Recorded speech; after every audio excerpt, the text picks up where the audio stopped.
Oui, bonjour. Je suis Sylvie Ambroise et bienvenue aux Nouvelles nationales d'APTN. Au moins 751 tombes anonymes ont été retrouvées au pensionnat de Cowessis, en Saskatchewan. La découverte a été faite peu de temps après la réalisation de recherches radars sur le terrain du pensionnat au début du mois. Un reportage de Priscilla Wolf. We started our radar penetrating research on June the 2nd, 21. As of yesterday, we have hit 751 unmarked graves.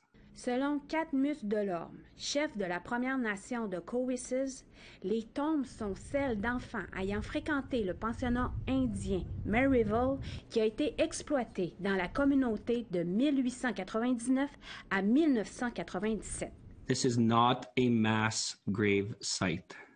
These are unmarked graves. Le cimetière a été géré par l'Église jusqu'en 1970. Jusqu'à ce qu'il devienne un cimetière communautaire pris en charge par la Première Nation. Le chef Delorme dit qu'ils ont l'intention de faire des recherches et de mettre un nom ou au moins une pierre tombale sur chaque tombe non marquée. We didn't remove these headstones. Removing headstones is a crime in this country. And we are treating this like a crime scene at the moment. And we will know more as we continue our research. Il ajoute que la découverte confirme les histoires orales de longue date. Over the past years, the oral stories of our elders, of our survivors, and friends of our survivors have told us stories that knew these burials were here. L'aînée Florence Parvier a fréquenté le pensionnat indien Maryville et se dit heureuse que le monde sache maintenant la vérité. I'm 80 years old and I went to boarding school down there. I was taken by my parents to go. At that time, if the parents didn't want to allow their children to go to boarding school, one of them had to go to jail. Selon Madame Spervier, le pensionnat l'a dépouillée de son identité et l'a amenée à avoir honte de sa culture et de sa langue. When we became assimilated, they made us think different and feel different. So it's a lot of the pain that we see in our people right now. Le chef Bobby Cameron de la Fédération des Nations autochtones souveraines affirme que l'Église doit remettre ses dossiers afin de pouvoir identifier les restes découverts dans les tombes non marquées. We try to put ourselves in the eyes and the bodies of these children who are now being found in the ground, who have been waiting for decades to have a proper burial and to be honored properly amongst our own protocols, traditions, and customs. And a small First Nations voice said, "They found us. They found us." Un reportage de Priscilla Wolf, Nouvelles nationales d'APTN, Saskatoon. La découverte des tombes anonymes des 751 personnes de Marival a invité de nombreux survivants des pensionnats à partager leurs histoires. Voici un reportage de Shoshan Bacon qui a rencontré Claude Boivin, un homme Innu qui a trouvé la guérison après plusieurs années de tourments. Mashteuiats, qui signifie là où il y a une pointe. C'est une communauté Innu prospère bordant le Pequagmi, le lac Saint-Jean. C'est beau ici, mais il y a une histoire sombre. On n'avait peur, nous autres. Là. Puis des fois, j'ai encore l'odeur de la soutane. Là. Quand ils nous pognaient, ils nous collaient après les autres. Là. Claude Boivin se rappelle de la peur de ces grands prêtres habillés en noir avec leur croix sur le côté. Boivin est ex-pensionnaire de Pointe-Bleue. Parmi les 10 pensionnats indiens au Québec, le pensionnat de Pointe-Bleue est le dernier qui a fermé au Québec. À 6 ans, Boivin fait son entrée au pensionnat. Il y reste jusqu'à 12 ans. C'était le début d'une vie dans les institutions. À 12 ans, tu es dysfonctionnel. De 12 à 18, ça a été les familles d'accueil, institutions. À 18 ans, la prison. OK. J'ai dit, moi, je m'en vais. J'en ai ras-le-bol d'ici, là, au lac, là, je m'en vais. Fait que je suis parti d'une grande ville, Montréal, je ne sais même pas c'était où, là, tu sais, je suis parti par là. Après ça, je me suis ramassé à Vancouver, États-Unis, avec d'autres Autochtones de là-bas. Après la prison, il devient itinérant pendant 17 ans. Mais enfin, il a arrêté de fuir ces démons du pensionnat indien de Pointe-Bleue. Aujourd'hui, Boivin est le propriétaire d'une entreprise prospère. Il va bien, même s'il affirme avoir été ébranlé par la nouvelle des 215 restes d'enfants du pensionnat de Kamloops. Mais ça, quand je vois ça des fois à la télévision, je change le channel, tu sais. Je veux pas replonger là-dedans. Mais là, c'était partout ces réseaux, tu ouvrais la radio. J'ai dit, écoute, là, j'ai pas le choix, là, tu sais. Ah, ça, c'est les pensionnats, en tout cas. Boivin cherche ses documents dans ses archives relatant son passage au pensionnat. Des fois, je cherche mes affaires, mais je sais plus où ils sont. Tout en regardant la photographie de sa première année, il se remémore les gens qu'il a côtoyés. C'est drôle, là. Beaucoup de gens sont plus de ce monde. Le frère Galant. Frère Côté. Ça, c'est les deux frères. Père Martel. Père Couture. C'était le directeur, lui. Et son premier bulletin scolaire. Il n'y avait pas des grosses notes, moi, là. Il a commencé avec succès. Puis c'est la débandade. Les punitions s'accumulent. Lui qui avait 6 ans et qui voulait simplement jouer. Je regardais vocabulaire, langue parlée. 84, après ça, je tombe à 40, à 32, 00. Fait que là, il est arrivé quelque chose de certain, là. Pour que je me parle plus, moi. Je dis plus rien, là. Les 215 de Kamloops ont ravivé des émotions enfouies profondément. Claude Boivin n'est pas le seul dont les souvenirs qu'il qualifie d'irréels refont surface. La ligne téléphonique d'aide aux victimes des pensionnats indiens est inondée d'appels. Depuis la découverte de Kamloops, la demande a augmenté de 265 %. Oui, ça, c'est un arbre totémique. Dans cet environnement de villégiature, Boivin se souvient. La nuit, il ne dormait que d'un œil. On dort la couverte comme ça, puis on a un œil comme ouvert, puis une oreille qui entend, là, qui fait attention. Là. Fait que là, on voyait passer ça de temps en temps. Ça va être qui à soir dans la gang de jeunes, là, tu sais. Moi, il y a un de mes frères qui s'est suicidé, là, lui, il était abusé, là, tu sais, ouais. À l'âge de 35 ans et après la 3e tentative de suicide, Boivin décide de renouer avec ses racines inoues. Son identité décore son environnement. Et il se sert de son expérience pour donner aux autres dans sa communauté de Mashtuyats. Il ne faut jamais oublier ça, mais il faut pardonner ça.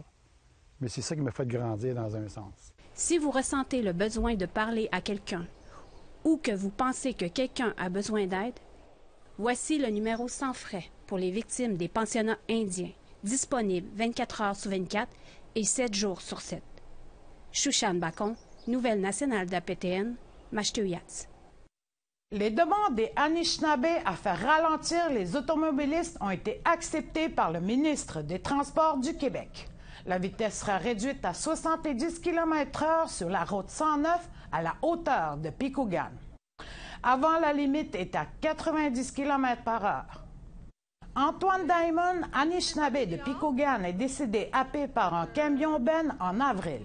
Selon la communauté de Pikougan, il était la 12e victime de la route 109. Le vice-chef James Cananasso dit que c'est la mobilisation de la population qui ont amené le ministère des Transports à accepter les mesures d'atténuation.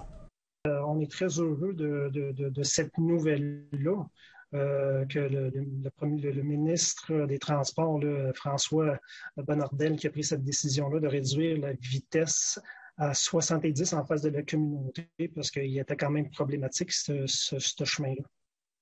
Au retour, on vous présente les Stigouches qui intentent une poursuite contre le gouvernement du Canada concernant leur permis de pêche. Restez là.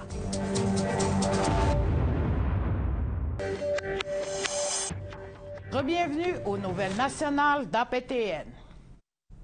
Selon les documents judiciaires et les courriels obtenus par APTN, une Première Nation Mi'kmaq intente une poursuite contre le gouvernement du Canada après avoir découvert que l'octroi d'un permis de pêche commercial leur avait été refusé à la dernière minute. Cette décision aurait été prise après qu'une association de pêcheurs non autochtones a présenté des objections et que certaines des questions entourant les élections fédérales de 2019 ont refait surface. Un reportage de Tom Fenario. Voici Kespewagi. Cela signifie la dernière terre acquise. Le territoire situé en Gaspésie représente la partie la plus à l'ouest du territoire Mi'kmaq, d'où le nom. C'est aussi la terre d'accueil de la nation Mi'kmaq de l'Estéguche, dont la pêche au homard à cet endroit remonte à des temps immémoriaux. Depuis 20 ans, l'Estéguche pratique la pêche commerciale au printemps et la pêche alimentaire et rituelle à l'automne. La prise est alors partagée entre les membres de la communauté. Mais en vertu de la loi canadienne, ces prises ne peuvent pas être vendues, contrairement aux prises issues de la pêche commerciale. Toutefois, la pêche coûte cher. Les frais pour l'équipement, le carburant et l'équipage s'accumulent. L'Estéguche a donc décidé de vendre une partie du homard provenant de la pêche dite alimentaire, afin de couvrir les coûts. But it's not an unregulated fishery. It's not an unmanaged fishery. There are principles in the way we manage and govern this fishery. Fred Metallic est le directeur des ressources naturelles de l'Estéguche. Il a parlé à APTN en 2019 après l'effondrement des négociations d'un permis commercial pour la pêche de bande vivrière automnale, mais avant la divulgation des détails de ce qui se passe dans les coulisses. Deeply disappointed, disheartened, and frustrated as well. Selon des documents judiciaires, après des mois de négociations, l'Estéguche avait conclu une entente provisoire avec le ministère des Pêches et des Océans à l'automne 2019. Selon cette entente, un permis de pêche commercial devait être accordé pour la pêche au homard d'automne. Mais à la dernière minute, le gouvernement fédéral a fait volte-face. It does, I think, rattle the confidence of communities when they can get so far in discussions with the DFO only to have them about face at the last minute. It doesn't make for an easy relationship. Zachary Davis est avocat qui représente l'Estéguche dans le cadre d'un contrôle judiciaire. Une poursuite en justice dans le cadre de laquelle la décision d'un gouvernement est contestée devant un juge de la Cour fédérale. Une trace écrite tirée de documents judiciaires et d'une demande d'accès à l'information montre comment l'entente sur la pêche commerciale a échoué à peine un jour avant le début de la pêche. L'Estéguche allègue que les considérations politiques du gouvernement libéral l'ont emporté sur les droits de Mi'kmaq conférés par traité. Selon les documents judiciaires, le chef de l'Estéguche a été informé par téléphone que l'octroi du permis de pêche commerciale pour l'automne 2019 avait été refusé en raison de préoccupations relatives aux élections et à l'industrie. Entre-temps, les courriels du MPO, obtenus par voie du droit d'accès à l'information, relèvent que des réunions avec une organisation de pêcheurs non autochtones de la Gaspésie, connue sous le nom de Regroupement de pêcheurs professionnels du sud de la Gaspésie, ont eu lieu. Dans ce contexte, le groupe aurait fait part de ses objections contre les activités de pêche prévues de l'Estéguche. Dans le compte-rendu de la réunion, le MPO paraphrase le directeur des pêcheurs de la Gaspésie, O'Neill Cloutier, en disant en français que accorder plus de droits de pêche aux Mi'kmaq au nom de la réconciliation et de la discrimination envers les Blancs, et que cela conduira à une aliénation des droits des Blancs. Il aurait aussi fait part de ses préoccupations à l'idée que toutes les bandes demandaient toutes la même chose. It is unfortunate that Mr. Cloutier feels that he is being victimized here, but he's not the victim. The victim really are the Mi'kmaq communities that were dispossessed of resources that are their ancestral heritage for generations. Bien que le gouvernement canadien ait l'obligation de consulter l'industrie, la décision de 1999 de la Cour suprême du Canada a confirmé les droits issus des traités, autorisant les Mi'kmaq à pêcher pour gagner une subsistance convenable. It doesn't make sense that I would recognize your right and then quiet your right. Then you're not really recognizing that right. Quite frankly, the Supreme Court was very clear in the Marshall decision that it may result in a disruption to how the fishery is governed now. And that just simply is one of the consequences of the constitutional recognition of treaty rights. Bonjour tout le monde! Des courriels et des documents judiciaires révèlent également que des pêcheurs de la Gaspésie, dont M. Cloutier, ont rencontré leur député libéral local, la ministre du Revenu national, Diane Leboutillier, un jour seulement avant que l'octroi du permis ne soit révoqué. Une semaine plus tard, les élections fédérales ont été déclenchées. Une élection serrée pour Mme Leboutillier, qu'elle a fini par remporter avec une faible marge. Les documents judiciaires montrent que M. Cloutier a fait don de plus de 2 000 $ à Mme Leboutillier et au Parti libéral au fil des ans. L'équipe des communications de Mme Leboutillier a dit qu'elle n'est pas disponible pour commenter. We don't think that the DFO gave Listugush reasons for the decision that could justify the infringement of the treaty right. And to a large extent, the reason given, especially in 2019, was concerns of industry, concerns of the RPPSG. Le MPO a refusé de commenter, étant donné que l'affaire est devant les tribunaux.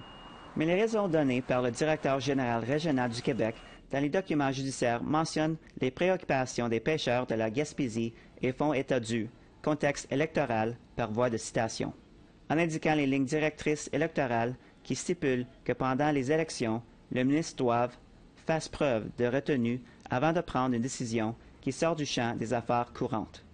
Entre-temps, le gouvernement de Listugush soutient que les lignes directrices électorales n'ont pas force de loi.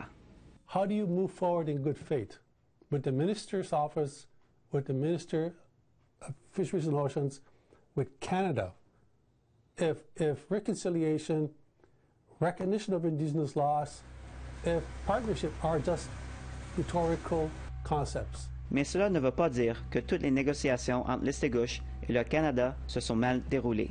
En avril, Listugush a signé une entente de 5 ans afin de développer une pêcherie lui permettant d'obtenir une subsistance convenable. We think it's a very progressive deal and hopefully turns a page and allows for better discussions to happen in years to come. Pourtant, la question de la pêche d'automne n'est toujours pas réglée. Les pêcheurs de la Gaspésie ont refusé de commenter parce que l'affaire est devant les tribunaux. Entre-temps, le contrôle judiciaire de Listugush reste en suspens pendant que le juge examine la demande d'intervention du RPPSG. Cela signifie que lorsqu'il est question d'établir un précédent jurisprudentiel ou de négocier de nation en nation, l'Association des pêcheurs de la Gaspésie insiste pour participer aux discussions. Un reportage de Tom Fenario, Nouvelle nationale d'APTN, Montréal. Après la pause, je vous présente Charles Breton de l'Institut de recherche en politique publique qui vient parler des résultats d'un sondage national sur les Autochtones. Soyez là.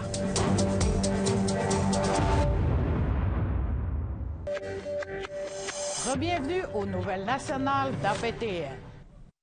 En entrevue, Charles Breton de l'Institut de recherche en politique publique vient nous parler d'un sondage national qui témoigne d'un soutien accru aux droits des peuples autochtones et au processus de réconciliation.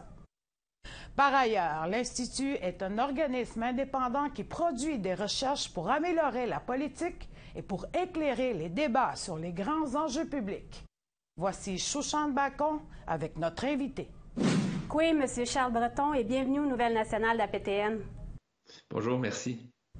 Une étude a été réalisée en collaboration avec plusieurs organismes, dont la vôtre, qui est l'Institut de recherche en politique publique.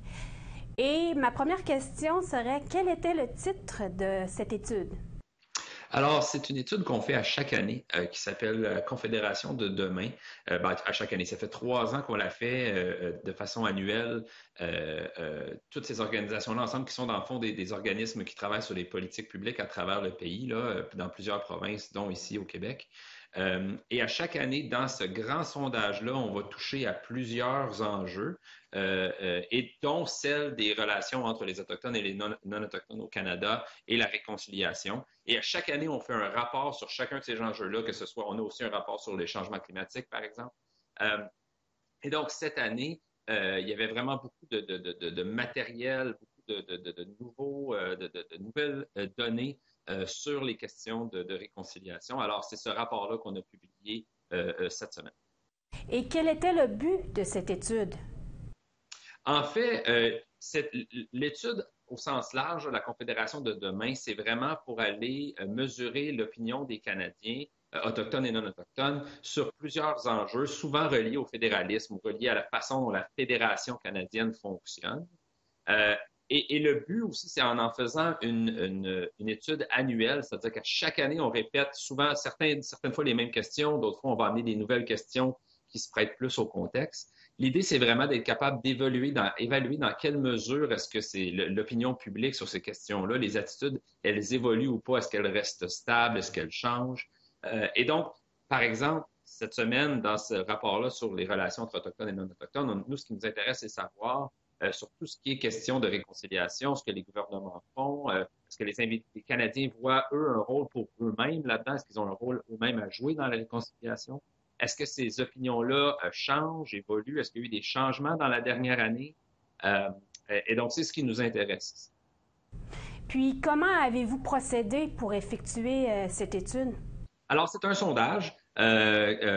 Comme plusieurs sondages, là, la plupart des répondants le font en ligne. C'est un échantillon qu'on fait affaire avec des compagnies qui nous procurent cet échantillon-là. Et donc, dans ce cas-ci, c'est plus de 6 000 Canadiens, environ 770 Autochtones à travers cet échantillon-là ont répondu aux questions de la Confédération de demain.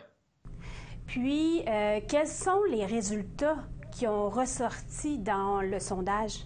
Alors, c'est sûr que nous, on essaie de voir qu'est-ce qui a changé d'une année à l'autre. Par exemple, sur la question, est-ce que les gouvernements sont allés assez loin ou trop loin en termes de réconciliation avec les Autochtones? On voit que la proportion des gens qui trouvent que les gouvernements ne sont pas allés assez loin a augmenté de l'an passé à cette année de 36 à 43 C'est dans les territoires et en Ontario où on trouve le plus que la proportion de ceux qui trouvent que les gouvernements ne sont pas allés assez loin est la plus élevée, alors qu'en contrepartie, c'est dans l'Ouest où on a plus tendance à trouver que les gouvernements sont peut-être allés trop loin, surtout en Alberta et en Saskatchewan. Au Québec, c'est assez stable, là, autour de 45 qui trouvent que les gouvernements ne sont pas allés assez loin. Puis, autre question, qu'allez-vous faire avec les résultats de cette étude? Alors, nous, encore une fois, comme je le dis, on publie un rapport à chaque année sur différents dossiers. Celui des relations avec les Autochtones est toujours là. C'est toujours un dossier dont on traite. Et donc, on va poursuivre. On va essayer d'aller voir l'année prochaine est-ce que ça a évolué encore? Est-ce qu'il y a encore eu des changements ou non? Qu'est-ce qui est stable? Qu'est-ce qui ne l'est pas? Et nous, c'est sûr qu'après ça aussi, on essaie de propager ces données-là, de s'assurer que les chercheurs qui travaillent sur ces questions-là les utilisent, de s'assurer que les gouvernements, même les organisations autochtones, parce que là-dedans, il ne faut pas oublier, comme je l'ai dit, il y a un bon échantillon d'environ 750 autochtones à l'intérieur de notre échantillon. Alors même pour les organisations autochtones, ça leur donne un son de cloche de ce que les gens qui représentent pensent sur ces questions. Puis comment vous procédez à la propagation de vos études, mettons?